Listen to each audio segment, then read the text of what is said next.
નમસ્કાર. ગુજરાત ફર્સ્ટની વિશેષ રજૂઆત સાથે હું વિક્રમ આપનું સ્વાગત કરું છું. આપણી પરંપરામાં પ્રાચીનતાની ઝલક છે, પણ વાસ્તવિક રીતે જોવા જઈએ તો એ આપણને ધર્મ અને માનવતાના તાંતણે જોડે છે. ધાર્મિક કાર્ય કરવાથી મન એટલું ઉદાર બને છે અને ભગવાનના કાજ કરવાની પ્રેરણા પણ સ્ફુરે છે. આવી જ ઉદાત્ત ભાવનાથી થયેલો એક પ્રસંગ એટલે ધંધુકાના જનકપુરીમાં યોજાયેલો તુલસી વિવાહ અને સમૂહ લગ્નનો પ્રસંગ. આસ્થા ફાઉન્ડેશન તરફથી જેણે સનાતન ધર્મ અને માનવતામાં આસ્થા બની રહે તે માટેનો એક ભાવભર્યો પ્રયાસ. કાર્તિક શુક્લ એકાદશીના પાવન અવસરે ધંધુકામાં યોજાયો અતિ પાવન પ્રસંગ. આ પ્રસંગ એટલે વિશ્વનો સૌથી ભવ્ય તુલસી વિવાહ મહોત્સવ. જનકપુરી મુકામે તુલસી વિવાહનું ભવ્ય આયોજન કરવામાં આવ્યું. ઉપેન્દ્રસિંહજી ચાવડા અને તેમના પરિવારે ઉમંગ અને ઉલ્લાસથી આ પ્રસંગની ઉજવણી કરી, જેમાં હજારો લાખો લોકો સહભાગી થયા. તુલસી મૈયા જનકપુરીમાં રાહ જોતા હતા, કારણ કે ઠાકોરજી આવવાના હતા ભોળાદના સુરાપુરા ધામથી. વધુ રાહ નહીં જોવડાવી અને સુરાપુરા ધામથી ઠાઠમાઠ સાથે નીકળી ઠાકોરજીની સવારી. તો બીજી બાજુ જનકપુરીના માંડવે શરૂ થઈ પૂજા. ભોળાદના સુરાપુરા ધામેથી 5200 થી વધુ ગાડીઓનો કાફલો આવ્યો જનકપુરી. આજે તુલસી વિવાહ ઠાકરજીની જાન અમારા બોડાદ જે ગૌ સેવા માટે અમારા ચૌહાણ પરિવારના વડીલ જે પોતાના મસ્તકનું જે દાન આપ્યું, ત્યાંથી અમારા ભોળાદથી દાન બાપુ ઠાકરજીની જાન 5-6 હજાર મોટરના કાફલા સાથે અને હજારો યુવાનો સાથે અહીંયા આવ્યા છે. અમારા અમરધામ છલાડાના જનકમુનિ બાપુના આશીર્વાદ છે. આજે સમગ્ર ધંધુકા વિસ્તાર અને ગુજરાતનો, હું એમ કહી શકું કે વિશ્વની અંદર એવડા મોટા તુલસી વિવાહનું આયોજન ક્યારેય થયું નથી એવો વિક્રમ સર્જ્યો છે એમણે. ધોળા દિવસે આકાશમાં જાણે તારા વિખેરાયા, ફટાકડા ફૂટ્યા અને જાનના પગરવ સંભળાયા. અરે પણ જાન આવે એ પહેલા તો આવ્યું મામેરું. તુલસી માતાનું મામેરું લઈને શ્રી દિલીપસિંહજી પરમાર આવ્યા મોગલધામ ભાયલાથી. સોના ચાંદીના વિવિધ અલંકાર અને વિવિધ ભેટ સોગાદ, ષોડશી કન્યાને શોભે તેવી સુંદર વસ્તુઓ. કન્યા પક્ષ તરફથી મામેરાનું સામૈયું કરવા પહોંચી કુંવારી કન્યાઓ અને વાજતે ગાજતે પ્રવેશ થયો મોસાળ પક્ષનો. સ્વાભાવિક છે, મોસાળમાં જેટલો ઉત્સાહ હોય એટલો જ ઉત્સાહ જાનૈયાઓને પણ હોવાનો. એક તરફ જાનૈયાઓનો જોમ દેખાયો અને બીજી બાજુ માણેક સ્તંભ રોપાયો અને માંડવડા રોપવાની સુરાવલી ગુંજી ઉઠી.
ઉપેન્દ્રજી ચાવડા અને તેમના ભાઈઓએ સાથે મળી સ્તંભ રોપ્યો અને સૌ કોઈની મીટ ગઈ પ્રવેશ દ્વારે.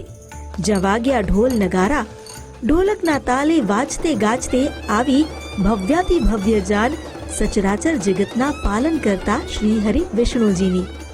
સુરાપુરા ધામેથી હજારો ગાડીઓનો કાફલો જે જનકપુરી મુકામે પહોંચ્યો, ત્યારબાદ બગ્ગીમાં બેસી પ્રવેશ્યા વરરાજા. દાનભાના ખોડામાં સવાર થઈ આવ્યા જગતના ધણી ઠાકોરજી. વરરાજા આવ્યા એટલે પરંપરા અનુસાર સામૈયું કરી ધામધૂમથી સ્વાગત કરાયું. બ્રાહ્મણોના મંત્રોચ્ચારની ગૂંજથી હવા પણ જાણે પવિત્ર બની ગઈ. હજારો લોકો આ અદ્ભુત પ્રસંગના સાક્ષી બનવા ઉપસ્થિત રહ્યા. દાનભા અને પરમ પૂજ્ય મહામંડલેશ્વર શ્રી 1008 અનંત વિભૂષિત જનકસિંહ સાહેબે ઠાકોરજીને માંડવે બેસાડ્યા અને પછી ધંધુકાની ધરતી ઈશ્વરના વિવાહની દિવ્ય ઘડીની સાક્ષી બની.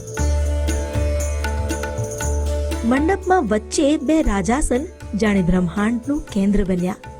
એક પર બેઠા ઠાકોરજી અને વેદ મંત્રોચ્ચાર અને વિધિ વિધાન સાથે શરૂ થઈ લગ્ન વિધિ. ભાઈઓ તુલસી માતાને મંડપમાં છેડા છેડી બંધાયા અને ઠાકોરજીના તુલસી માતા સાથે લગ્ન લેવાયા.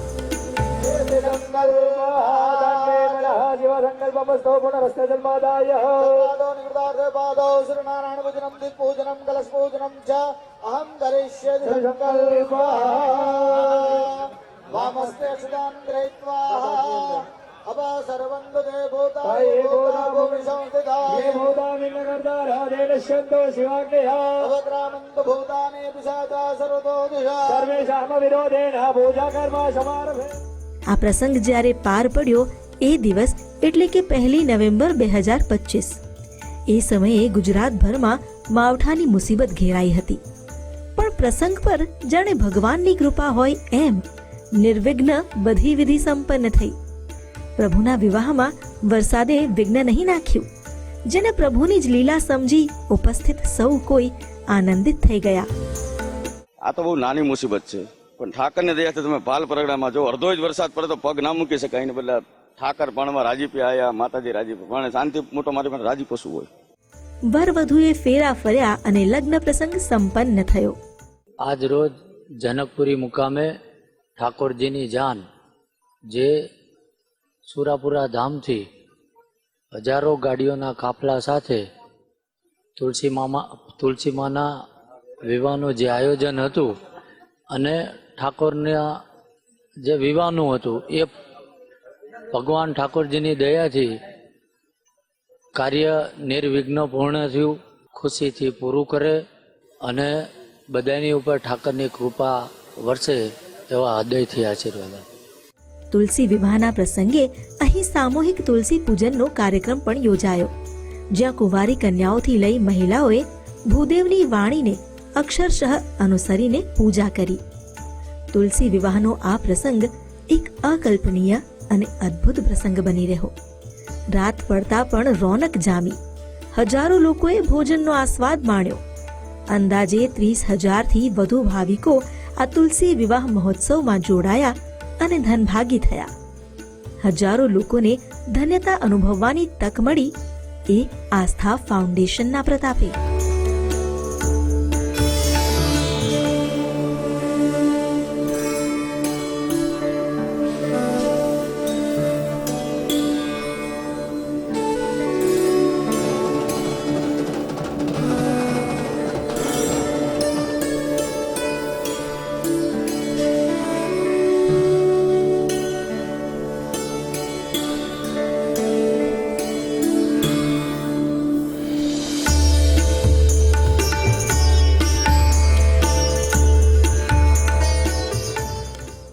આસ્થા ફાઉન્ડેશનના સદકાર્યોની યાદી લાંબી છે. તુલસી વિવાહની સાથે જ સમૂહ લગ્નનું પણ આયોજન કરાયું હતું. જો કે વરસાદને કારણે સમૂહ લગ્નની તારીખમાં ફેરફાર કરાયો અને 9 નવેમ્બરે યોજાયો ભવ્યાતિ ભવ્ય સમૂહ લગ્નનો કાર્યક્રમ, જેના થકી 111 દીકરીએ લગ્ન જીવનમાં પ્રવેશ કર્યો.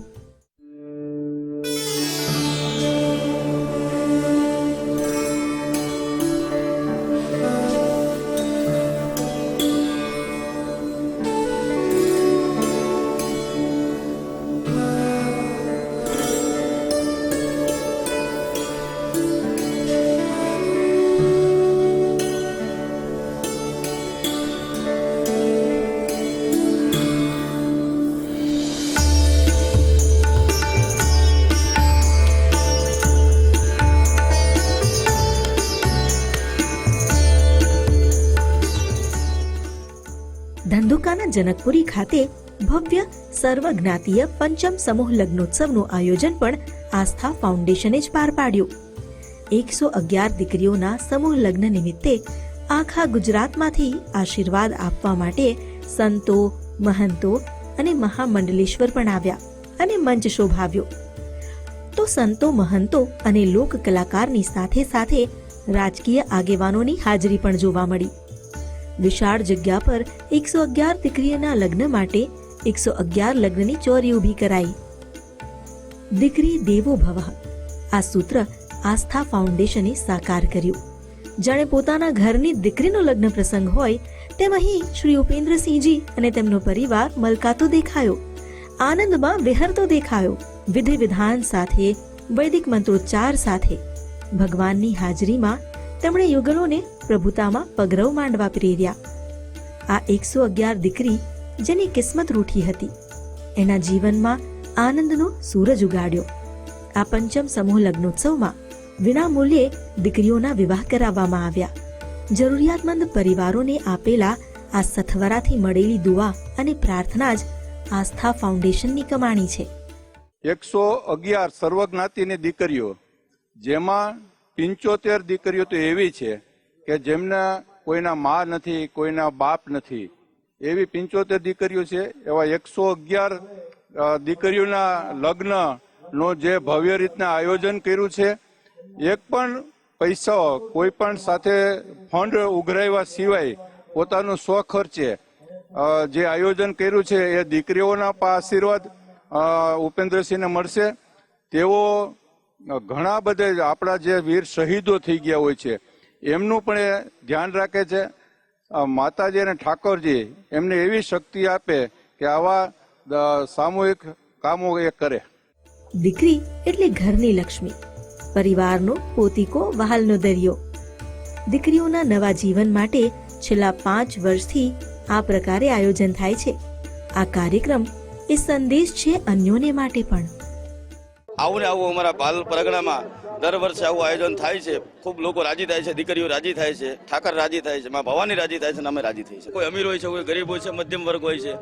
આજના આ મોંઘવારીના પ્રમાણે સમાજને એટલો જ સંદેશો આપવા માંગીશ કે જેટલો નાનામાં નાનું ઘર હોય, નાનામાં નાનો પરિવાર હોય અને ખભે ખભો મિલાવી આવા સમૂહ લગ્ન થાય, આવા ધર્મના કાર્યો થાય અને જેના ઘરે 5-5 દીકરી છે, 10-10 દીકરી છે, 7-7 દીકરી છે, અથવા જે દીકરીને બાપ નથી, જે દીકરીને મા નથી અથવા મા બાપ બંને નથી, આવી દીકરીઓને પ્રોત્સાહન આપી અને એને રાજી કરીએ એ સમાજનો મોટામાં મોટો સંદેશો છે.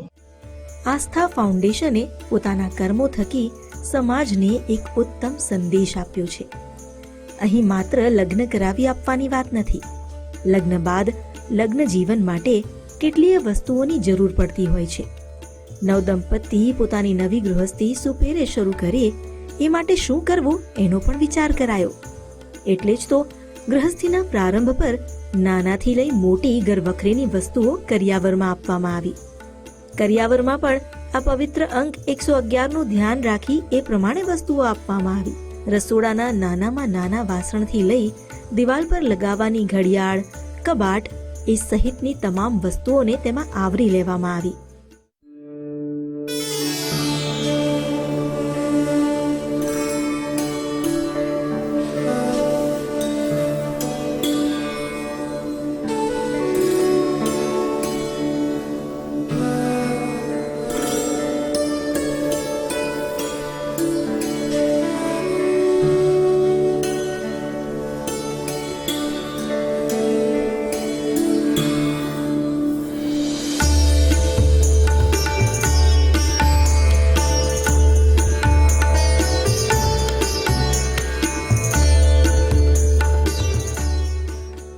વાત માત્ર દીકરીઓના લગ્ન કરાવવાની નથી, વાત છે દીકરીઓના જીવનને સવારવાની. આપણે સૌ અમદાવાદના ઇસ્કોન બ્રિજના તથ્યકાંડને જાણીએ છીએ. એ ગોજારા અકસ્માતમાં શહીદ થનાર પોલીસ જવાનની 1 વર્ષની દીકરીને પણ દત્તક લઈ આજીવન તેની જવાબદારી ઉપાડી લીધી. આજ તો બતાવે છે કે દિલની દાતારી કેવી હોય. અને એમાં પણ જો કોઈ ઉપેન્દ્રસિંહજીને પૂછે કે આ કાર્યનો શ્રેય કોને, તેમનો જવાબ એવો જ ઉદારતાવાળો મળે છે. હું આ સૌથી વધારે શ્રેય તો મારી માતૃશ્રીને આપું છું. મારા મા બાપની કૃપાથી હું આટલો બધો ઉજળો છું. હું તો માત્ર નિમિત્ત બનું છું. બીજા નંબરમાં સમસ્ત મારું ગામ, મારું આસ્થા ફાઉન્ડેશન, અમારું ધંધુકા યુવા બ્લડ ડોનેટ ગ્રુપ, લગભગ હજારો યુવાનો જોડાયેલા છે. આજે મને ખબર નથી કોણ શું કામ કરે છે. ખભે ખભો મિલાવીને તમે જોઈ શકો છો કે આ સિસ્ટમ તમે એક ઘરે એક લગ્ન થતા હોય એની કરતાં વ્યવસ્થિત માઇક્રો પ્લાનિંગથી બધું કામ કરતા. એટલે હું મારી ટીમને, મારા પરિવારને, મારા માતૃશ્રીને અને સમસ્ત બાલ પરગણાને હું શ્રેય આપું છું. આ સમૂહ લગ્નના કાર્યક્રમની સાથે જ યોજાયો બ્લડ ડોનેશન કેમ્પ, જેમાં અંદાજે 40,000 જેટલા લોકો સહભાગી બન્યા. અને આ કોઈ પહેલીવારનું નથી. આસ્થા ફાઉન્ડેશન છેલ્લા 10 વર્ષથી બ્લડ ડોનેશન કેમ્પ કરે છે અને દર વર્ષે 8,000 થી 10,000 બ્લડની બોટલ એકત્ર કરી ગુજરાતની અલગ અલગ બ્લડ બેંકને આપે છે. સાથે આસ્થા ફાઉન્ડેશન સર્વરોગ નિદાન કેમ્પનું પણ આયોજન કરે છે. છે ને માનવતાનું કામ. ઘણી બધી છે, છતાં પણ દાતારી દિલથી હોય એટલે એને પોતાને એવું થયું કે મારે દીકરી બાવને સમૂહ લગ્ન કરવા જોઈએ. ગીરમાં એક મોટો સમૂહ લગ્ન કરેલો, બીજો ચારણ ની આયમાન ત્યાં કરેલો, અને આ પંચમ સમૂહ લગ્ન છે. અને અલગ અલગ સંસ્થાઓ સાથે જોડાયેલા છે. સમૂહ લગ્ન હોય કે પછી બ્લડ ડોનેટ કેમ્પ હોય, સર્વરોગ નિદાન કેમ્પ હોય, અલગ અલગ આ સંસ્થા ખૂબ લોકોને નાનામાં નાના માણસની મદદ કરી અને આગળ વધે છે. આ ઉમદા કાર્યો એ કઈ પહેલીવાર નથી યોજાયા. આસ્થા ફાઉન્ડેશન છેલ્લા 5 વર્ષથી સમૂહ લગ્ન થકી 111 દીકરીઓનું ઘર માંડે છે. તુલસી વિવાહ મહોત્સવ પણ છેલ્લા 5 વર્ષથી યોજાય છે અને બ્લડ ડોનેશન કેમ્પ છેલ્લા 10 વર્ષથી યોજાતો આવ્યો છે. અને આ બધા પાછળ અથાક મહેનત છે આસ્થા ફાઉન્ડેશનની ટીમના સદસ્યોની. અમારે રક્તદાનથી લઈ અને કન્યાદાન સુધીની અમારી ટીમની એક યાત્રા છે. હું એક ટીમનો સદસ્ય છું. મને લાગણીથી લોકો આગેવાની આપી છે મારા ટીમની, ખૂબ રાજી થાઉં છું. આસ્થા ફાઉન્ડેશન યુવા બ્લડ ગ્રુપ વતી લગભગ છેલ્લા 8-10 વર્ષથી રક્તદાન કેમ્પો ચાલુ છે. કોઈ પણ જાતના સ્વાર્થ વગર ચાલુ છે. મારી કે મારી ટીમમાં કોઈ રાજકીય રીતે ક્યાંય જોડાયેલું નથી, પણ માત્ર ને માત્ર ધર્મ અને કર્મ, બહેનો અને દીકરીઓ અને ગાયો માતાના લીધે મારું બાલ પરગણું હંમેશા સેવા કરવાના બાબતે અગ્રેસર રહેલું છે. તો મારી હારે મને પ્રોત્સાહિત મારી આખી ટીમ, મારા આખો બાલ વિસ્તાર જે કહેવાય, ધંધુકા, બરવાળા, રાણપુર, ધોલેરા, બગોદરા સુધી લાગે, લીંબડી સુધી લાગે, બલબીપુર સુધી લાગે, બધા યુવાનો, વડીલો મને પ્રોત્સાહન આપે છે. અને એના માધ્યમથી મને આ વિચાર આવ્યો. રક્તદાન કેમ્પથી ચાલુ કરેલું આજે 111 દીકરી એક જ માંડવે ભણતા હોય, એનાથી મારા માટે પુણ્યની ઘડી કોઈ ન, હું એવું માનું છું મારી જાતને.